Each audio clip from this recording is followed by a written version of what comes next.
నమస్కారం సార్. నమస్తే. Sir recent block buster 'Manjummel boys' మూవీలో ఇళయరాజా గారు ఒక పాటను యూజ్ చేశారు సార్. అయితే దీని పట్ల ఆయన నా పర్మిషన్ లేకుండా నా పాటను యూజ్ చేసుకున్నారని ఆ మూవీ టీం పైన కేసు వేశారు. అయితే సోషల్ మీడియాలో విపరీతంగా ఆయన్ని ట్రోల్ చేస్తున్నారు. అంటే ఏమైంది పాటను వాడుకుంటే అని చెప్పేసి. అసలు ఎందుకు ఆయన అంతగా ట్రోల్ చేస్తున్నారు? ఆయన పాటని ఆయన పర్మిషన్ లేకుండా వాడుకున్నప్పుడు కేసు వేస్తే తప్పేంటి సార్? ఇళయరాజాది ఇప్పుడు పెద్ద వైరల్ అయింది. దేశవ్యాప్తంగా చర్చ జరుగుతుంది. ఇళయరాజా ఇంతకుముందు కూడా బాలు పాడాడని, స్టేజ్ల మీద పాడకూడదని నా పాట బాలు పాడాడని బాలుకు కూడా నోటీసులు ఇచ్చారు. నిజానికి బాలు ఆయన ఒక రకంగా టీనేజ్ నుంచి ఫ్రెండ్స్ ఒరే అనుకునేంత స్నేహం. ఆయన కూడా ఆయన మీదకి ఇచ్చాడు ఏంటని ఇళయరాజా మీద అందరూ కోపం చేసుకున్నారు. అట్లాగే ఆయన కొన్నిసార్లు ఇలాగా ఇస్తున్నాడు. అట్లాగే అక్కడ ప్రసాద్ ల్యాబ్లో ఆయనకేదో వాళ్ళ పూర్వీకులు ఇప్పుడు ఒక రూమ్ వాడుకోమని ఇస్తే అది నాదే అని చెప్పి వాళ్ళతో గొడవలోకి వెళ్ళాడు. కోర్టులో కేసు అయింది. ఇలాంటి ఈ మధ్యకాలంలో ఇళయరాజా ఇట్లా ఏంటి నేరగా ప్రవర్తిస్తున్నాడు, ఈయన ఎంత గొప్పవాడు, ఈయనేంది చిన్న చిన్న విషయాల్ని ఇలా పట్టుకొని ఇది చేస్తున్నాడు అని కొంత ఏమైనా పిల్లలు ప్రెజర్ చేస్తున్నారా, ఏజైనాక మైండ్ దొబ్బిందా, ఇలాగ రకరకాలుగా ఆయన మీద చేస్తున్నారు. అయితే ఆయన సపోర్ట్ చేసేవాళ్ళు ఇళయరాజా చేసిన తప్పేం లేదు. ఆయన లీగల్ రైట్ ప్రకారం ఆయన ఇది అయ్యాడు. తెలియకుండా మీరు మాట్లాడకండి అని ఇళయరాజాని సపోర్ట్ చేసేవాళ్ళు కూడా మాట్లాడుతున్నారు. సో ఇది ఫేస్బుక్లో కానీ ట్విట్టర్లో కానీ రకరకాల మాధ్యమాల్లో దీని మీద చర్చ జరుగుతుంది.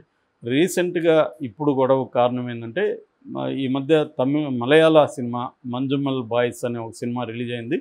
అది 200 కోట్ల పైన కలెక్ట్ చేసింది. పెద్ద హిట్ అయింది. అది 2006లో జరిగే కథ. అక్కడ గునా గుహలు అంటారు. ఆ గునా గుహల్లోకి వెళ్ళి ఒక కుర్రాడు అక్కడ ఇరుక్కుంటే మిగతా వాళ్ళు అతన్ని ఎలా సేవ్ చేశారనేది బేసిక్ పాయింట్. గునా గుహలు అనే ఎందుకు పేరు వచ్చిందంటే కమల్ హాసన్ సినిమా గునా అక్కడ తీశారు కాబట్టి అప్పటి నుంచి వాటిని గునా గుహలు అనేవాళ్ళు.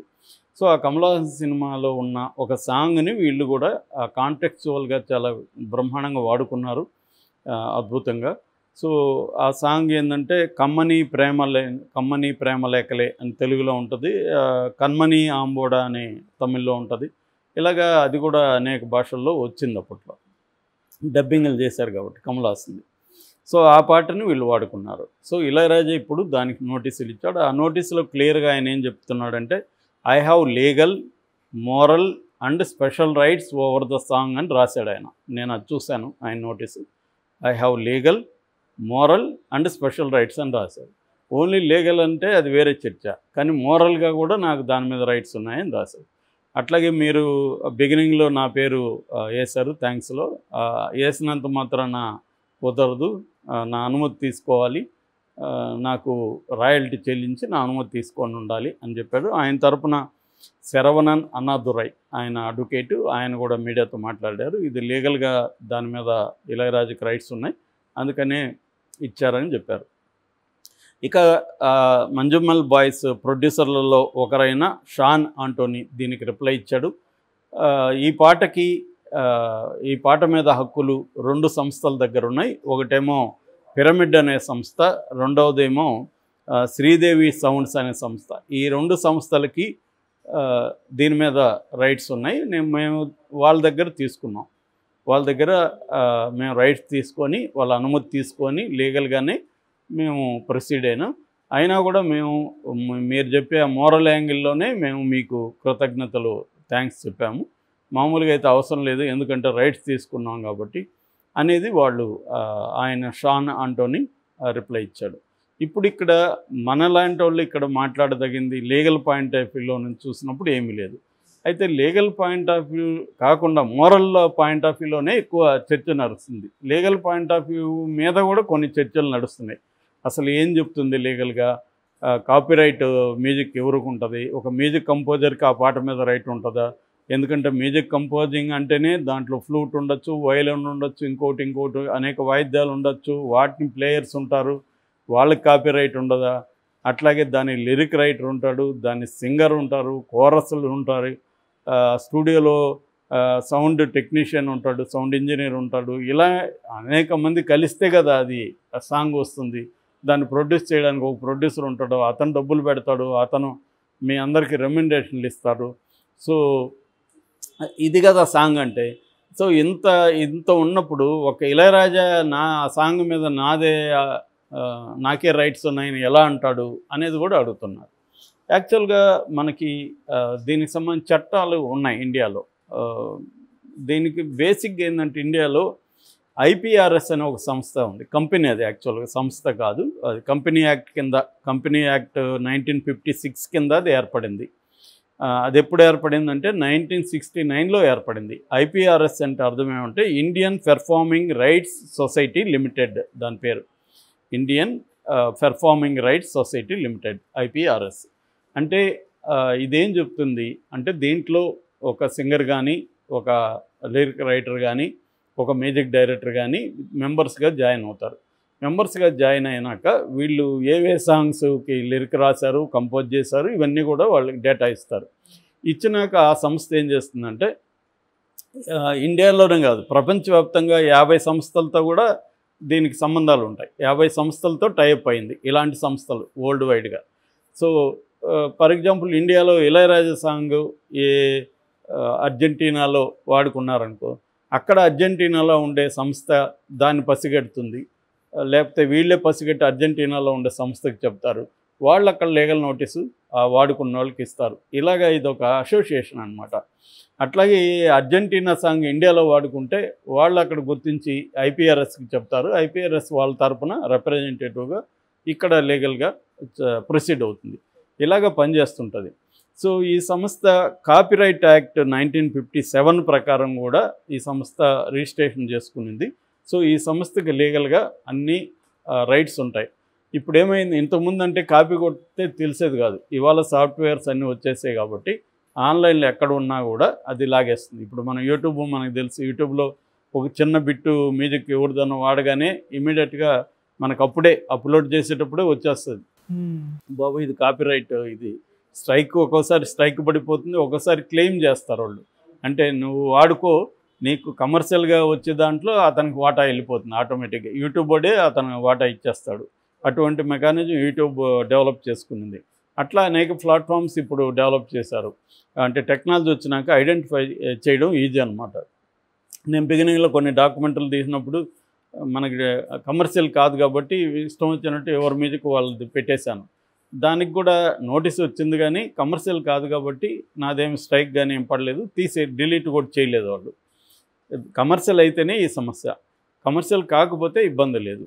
సో ఇప్పుడు ఇది బేసిక్గా ఇండియన్ కాపీరైట్కి సంబంధించి. అయితే ఈ ఐపీఆర్ఎస్ ఏం చెప్తుందంటే మ్యూజిక్కి సంబంధించి 3 కేటగిరీలు చెప్పింది. ఒకటి కంపోజర్ అంటే ఇక్కడ మ్యూజిక్ డైరెక్టర్. 2 ఆథర్స్ అని చెప్పింది, ఆథర్స్ అంటే లిరిక్ రైటర్స్. 3వది పబ్లిషర్స్ అని చెప్పింది, పబ్లిషర్ అంటే ఇక్కడ ప్రొడ్యూసర్. సో వీళ్ళ ముగ్గురికే రైట్స్ ఉంటాయి. ఇప్పుడు ఒక ఇందాక చెప్పినట్టుగా అక్కడ పియానో వాయించడం లేకపోతే ఫ్లూట్ వాయించే వాళ్ళకో రైట్స్ ఉండవు. అదంతా కూడా వాళ్ళు పని పెట్టుకొని వాళ్ళ దగ్గర పని చేయించుకున్నారు అంతవరకే, కానీ దాని మీద రైట్స్ ఉండవు. ఇప్పుడు ఇల్లు కడతా ఉంటే ఇల్లు కట్టే దాంట్లో అనేక మంది ఉంటారు, వాళ్ళందరికీ ఆ ఇంటి మీద రైట్స్ ఉండవు. వాళ్ళకి డబ్బులు ఇచ్చేస్తాం, మేస్త్రి ఉంటాడు, మేస్త్రి వచ్చి నాకు ఈ ఇల్లు నేనే సరిగ్గా కట్టింది, నాకు రైట్స్ ఉన్నాయంటే ఒప్పుకుంటామా, వాడి జీతం వాడికి ఇచ్చేసాం.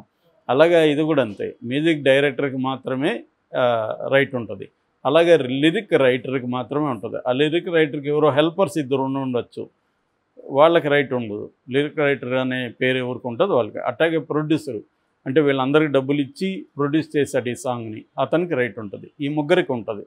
సో ఇప్పుడు ఫర్ ఎగ్జాంపుల్ ఒక సాంగ్ వాడారనుకో, ఈ సాంగ్ వాడినట్టుగా ఈ ఐపీఆర్ఎస్ కానీ గుర్తిస్తే నోటీసులు పంపిస్తుంది. నోటీసులు పంపిస్తే రాయల్టీ దానికి కట్టాలి. ఈ రాయల్టీ కట్టిన వాళ్ళు కట్టినాక ఆ సంస్థ ఏం చేస్తుందంటే తన అడ్మినిస్ట్రేటివ్ ఫీజుని కొద్దిగా పట్టుకుంటుంది, మిగతా డబ్బుల్ని ఈ ముగ్గురికి డిస్ట్రిబ్యూట్ చేస్తుంది. మ్యూజిక్ డైరెక్టర్కి, లిరిక్ రైటర్కి, ప్రొడ్యూసర్కి, ఈ ముగ్గురికి చేస్తుంది. అయితే ఇక్కడ ఇంకొక మతలబ్ ఏంటంటే, ఇప్పుడు నేను ఒక మ్యూజిక్ డైరెక్టర్, నీ సినిమాలో ఒక పాట నేను కంపోజ్ చేశాను, పాట రెడీ అయిపోయింది.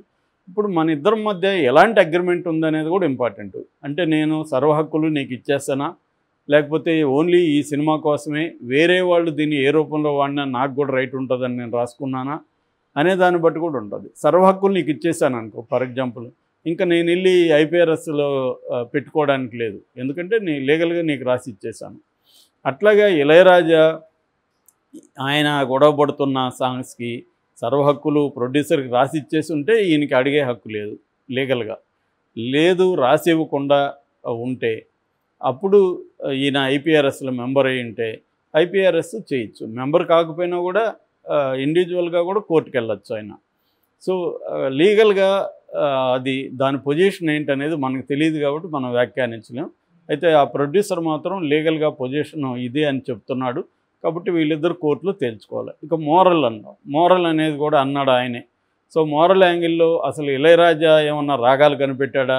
రాగాలు ఎవరువో కదా ఈయన వాడుకొని ఈయన సాంగ్ చేస్తున్నాడు. తర్వాత అన్ని మ్యూజిక్ అంతా ఈయనే కనిపెట్టాడా? ఎక్కడెక్కడి నుంచో ప్రపంచంలో ఉండే అనేక దేశాల్లో నుంచి ఈయన లేపలేదా, కాపీ కొట్టలేదా? మరి ఈయనకి మోరల్ రైట్ ఏముంటుంది అనేది కొంతమంది మాట్లాడుతున్నారు. ఇందులో కొంత వ్యాలిడిటీ ఉంది. నేను 10-15 ఏళ్లకు ముందే ఒక సబ్జెక్ట్ కోసం మ్యూజిక్ అంతా డౌన్లోడ్ చేశా. వరల్డ్ వైడ్ ఉన్న మ్యూజిక్ ఒక 1000 పాప్ సాంగ్స్ అలాగన్నీ డౌన్లోడ్ చేసి రోజు దానికి తగినట్టుగా వింటుండేవాడిని. అప్పుడు ఒకసారి నాకు సడన్గా ఫిల్ కొలిన్స్ అనే ఒక ఈయన రాక్ మ్యూజిక్ బ్యాండ్ జెనసిస్ అనే ఒక రాక్ మ్యూజిక్ బ్యాండ్లో మెంబర్ అనమాట. అది నాకు షాక్ అయినాను నేను. ఎందుకంటే 80స్లో ఇళయరాజా సీతాకోకచిలుక పాటలు నాకు చాలా ఇష్టం. మొత్తం ఈయన నుంచి లేపేశాడు ఇళయరాజా. ఫిల్ కొలిన్స్ నుంచి 2 సాంగ్స్ యాజ్ ఇట్ ఈజ్ లేపెట్టాడు. నేను షాక్ అయినా. అరే ఇళయరాజా బ్రహ్మాండంగా చేశాడు అనుకున్నాం, రూరల్ నుంచి ఫిల్ కొలిన్స్ నుంచి లేపేశాడు అని. అట్లాగే గీతాంజలిలో ఒళ్ళింత తుల్లింత ఏదో ఉంది కదా, అది కూడా ఫిల్ కొలిన్స్ది. ఇలాగా ఇళయరాజా చాలా ప్రపంచంలో ఉండే అనేక సాంగ్స్ నుంచి లేపాడు, నో డౌట్. దాన్నేమో ఇళయరాజాని సపోర్ట్ చేసే వాళ్ళు ఇన్స్పిరేషన్ అంటారు, బయట వాళ్ళు ఏమో కాపీ అంటారు. నా దృష్టిలో అది కాపీనే. అంటే ఇన్స్పిరేషన్ అని ఎప్పుడు అంటాం? దాన్ని ఇన్స్పైర్ అయ్యి నువ్వు వేరే రకంగా చేయాలి. యాజ్ ఇట్ ఈజ్గా లేపి పెడితే దాన్ని ఇన్స్పిరేషన్ అని ఎలా అంటాం? అలాగే నేను ఆ మధ్య ఒక హారర్ సబ్జెక్ట్ చేసేటప్పుడు వరల్డ్లో ఉండే హారర్ ఫిల్మ్స్, బెస్ట్ ఫిల్మ్స్ అంతా చూశాను. అప్పట్లో ఇటాలియన్ హారర్ నాకు బాగా నచ్చింది. ఇటాలియన్ హారర్లో గోబ్లిన్ బ్యాండ్ అని ఒకటి ఉంది. ఈ గోబ్లిన్ బ్యాండ్ వల్ల ఇటాలియన్ మేజర్ హారర్ ఫిల్మ్స్కి అంతా మ్యూజిక్ బ్యాక్గ్రౌండ్ స్కోర్ ఇచ్చారు. అందులో బోల్డ్ లేపి పెట్టేశాడు ఇళయరాజా. బ్యాక్గ్రౌండ్ స్కోర్లు మామూలుగా ఇళయరాజా అంటేనే మన దేశంలో బ్యాక్గ్రౌండ్ స్కోర్కి నెంబర్ 1 అని. ఆ గోబ్లిన్ బ్యాండ్లో అనేకం యాజ్ ఇట్ ఈజ్గా ఉన్నాయి ఇళయరాజా. అది వింటా ఉండగానే నాకు అర్థమైపోతుంది ఈ మనోడు వాడేడు రాయనే. సో ఇది నేను సింపుల్ ఎగ్జాంపుల్ చెప్తున్నాను. మనం ఎవరైనా రీసెర్చ్ చేయాలంటే నెట్లో బోల్డ్ ఆల్రెడీ పెట్టారు, ఇళయరాజా ఎక్కడెక్కడి నుంచి కాపీ కొట్టాడని పెట్టాడు. కాబట్టి ఇళయరాజా కూడా ప్రపంచంలో అనేక దాని నుంచి కాపీ కొట్టాడు. ఎవడు కూడా మ్యూజిక్ డైరెక్టర్ వాడి బ్రెయిన్లో ఏమి అన్నీ పుట్టవు, సమాజం నుంచే తీసుకోవాలి. కానీ లీగల్ పొజిషనే ఇంపార్టెంట్. ఇక్కడ మోరల్గా మాట్లాడితే ఎవడు ఒరిజినల్ అనేది ఏది ఉండదు. ఇప్పుడు ఒక రైటర్ ఉంటాడు, ఒక బుక్ రాస్తాడు, ఆ బుక్ మీద అతనికి రైట్ ఉంటుందా లేదా లీగల్గా? ఈ బుక్ నీ అక్షరాలు నువ్వు కనిపెట్టావా, భాష నువ్వు కనిపెట్టావా, పేపర్ నువ్వు కనిపెట్టావా, ప్రింటింగ్ నువ్వు కనిపెట్టావా, కంప్యూటర్ మీద టైప్ చేసి ఉంటే కంప్యూటర్ నువ్వు కనిపెట్టావా? ఇవన్నీ మాట్లాడి లాభం లేదు. లీగల్గా అతనికి రైట్ ఉందా లేదా ఇంతే తేలాలి. మోరల్ యాంగిల్లోకి వెళ్ళకూడదు. మోరల్ అనేది చాలా కాంప్లెక్స్ వ్యవహారం. సో మోరల్ యాంగిల్కి వెళ్ళకుండా ఇళయరాజా విషయంలో ఈ మంజుమ్మల్లో వాడిన ఈ పాట మీద ఇళయరాజాకి లీగల్గా ఉందా లేదా అంతవరకు చూడాలి. దాన్ని ఇంకా ఎక్స్ట్రీమ్ తీసుకెళ్ళి సార్ మేము బాత్రూంలో పాడచ్చా, మీకేమైనా అనుమతి తీసుకోవాలా, ఇలాగా కొంత కామెంట్లు పెడుతున్నారు. బాత్రూమ్ కాదు, కమర్షియల్ యూసేజ్. ఇప్పుడు బాలుకి కూడా ఎందుకు ఇచ్చారంటే ఆయన దాన్ని కమర్షియల్ యూసేజ్కి వాడుతున్నాడు కదా, ఆయనకి డబ్బులు వస్తున్నాయి కదా ఆ ప్లాట్ఫామ్స్. ఇప్పుడు ఎవరో ఒకరు ఆర్కెస్ట్రా దుబాయ్లో పోయి ఒక ప్రోగ్రామ్ చేస్తారు, ఇళయరాజా పాట పాడతారు, దానికి వాళ్ళకి డబ్బులు వస్తున్నాయి కదా కమర్షియల్. మరి నీకు వచ్చిన డబ్బులు కొంచెం ఇళయరాజాకి లీగల్గా రైట్ ఉన్నప్పుడు ఆయనకి ఇవ్వాలి కదా. సో ఇది ఎందుకంటే మనకు అన్నీ ఫ్రీగా వాడేసి అలవాటు అయిపోయి ఇప్పుడు కూడా డబ్బులు అడిగితే చాలా కోపం వస్తుంది. ఇప్పుడు నాకు కూడా ఇప్పుడు ఏదో నేను ఒక వీడియో చేసి యూట్యూబ్లో పెడతా, మ్యూజిక్ వేద్దామంటే పట్టుకుంటా ఉన్నారు ఏదైనా వేస్తే. సో ఫ్రీగా ఉండే మ్యూజిక్ ఎతికి వాడే యూట్యూబ్ వాడే కొన్ని ఇస్తాడు, అదేమో నాకు నచ్చదు, నాకు నచ్చిన దానికేమో డబ్బులు ఇవ్వలేను. సో కోపం వస్తుంది ఖచ్చితంగా. ఇంతకుముందు ఈజీగా ఏదో వాడేమో ఇదేంద్రా రూల్స్ అనిపిస్తుంది, కానీ దట్ ఈస్ ద లా. కాబట్టి ఇళయరాజాని మనం మోరల్ యాంగిల్లో మాట్లాడితే ఎవడు ఇళయరాజానే కాదు ఎవరు కూడా మిగలరు, అందరూ కూడా ఎక్కడెక్కడి నుంచి తెచ్చుంటారు. బట్ ఇళయరాజా రెండో కోణం చూస్తే ఇళయరాజాని కాపీ కొట్టిన మ్యూజిక్ డైరెక్టర్ ఎవడన్నా ఉన్నాడా అనిపిస్తుంది నాకు. ఆ మధ్య నేను పేర్లు చెప్పను కానీ ఒక డైరెక్టర్తో నేను పనిచేసా. ఆయన నాకు మ్యూజిక్ సెలక్షన్ నాకే అప్పగించాడు. ఆయన ఏం చెప్పాడంటే ఇళయరాజా పాటలు ఒక 150 ఇచ్చాడు నాకు. ఇచ్చి ఇందులో 12 సెలెక్ట్ చేయమన్నాడు. నేను ఇళయరాజా పాటలు ఆయనకే ఒక స్టూడియో ఉంటే దాంట్లో కూర్చొని విని నాకు నచ్చిన ఒక 12 సెలెక్ట్ చేసి ఈయనకి ఇచ్చా. ఈ 12ని ఆయన మ్యూజిక్ డైరెక్టర్ పంపించాడు. ఈ మ్యూజిక్ డైరెక్టర్ కూడా చాలా పాపులరే. పంపిస్తే ఆ మ్యూజిక్ డైరెక్టరు ఒక సాంగ్ అయితే యాజ్ ఇట్ ఈజ్గా లేపి పెట్టేశాడు. ఆ సాంగ్ నేను తమిళ్లో తెలుగులో కూడా తెలిసిపోతుంది కానీ నేను చెప్పను. సో ఇళయరాజాది యాజ్ ఇట్ ఈజ్గా లేపి లిరిక్ మార్చి పెట్టేశారు. ఇక్కడ సాకి ఏమో ఏఆర్ రెహమాన్ది లగాన్లో నుంచి లేపి పెట్టారు. సో ఇలాగ ప్రతి మ్యూజిక్ డైరెక్టరు ఇంకొక మ్యూజిక్ డైరెక్టర్ని కాపీ కొడతాడు. ఇళయరాజాని కాపీ కొట్టిన మ్యూజిక్ డైరెక్టరు ఎవడని ఉంటాడని నాకు డౌటే. కాబట్టి ఇళయరాజాని చాలామంది కొట్టారు, ఇళయరాజాను చాలామంది కాపీ కొట్టాడు. కాబట్టి మోరల్ రైట్ అనేది ఇళయరాజా ఆయనకి అనిపిస్తుంది. ఎవరికైనా మనకి ఎక్కడెక్కడి నుంచో నేను ఇన్స్పైర్ చేసి నేను మళ్ళీ దానికి యాడ్ చేశాను కదా అనుకుంటా. ఖచ్చితంగా ఇళయరాజా గోబ్లిన్ బ్యాండ్ నుంచి కొట్టినా లేకపోతే ఫిల్ కొలిన్స్ నుంచి కొట్టినా ఆయన ముద్ర అనేది ఖచ్చితంగా ఉంది. ఇలా మనం పాట ఇట్లా వినగానే ఇది ఇళయరాజా అని చెప్పేయచ్చు. ఆ బ్రాండ్ అయితే ఖచ్చితంగా ఉంది. కాబట్టి ఆయన్ని మనం మోరల్ యాంగిల్లో జడ్జి చేయకూడదు. ఇళయరాజాని లీగల్గా ఆయనకి రైట్ ఉంటే ఆయన కొట్లాడుకుంటాడు, మనకు వచ్చే నష్టం ఏం లేదు. మోరల్ యాంగిల్లో ఎవరిని జడ్జి చేయకూడదు. ఎందుకంటే మనల్ని కూడా మోరల్ యాంగిల్లో జడ్జి చేసుకుంటే మనం కూడా ఏమీ మిగలం.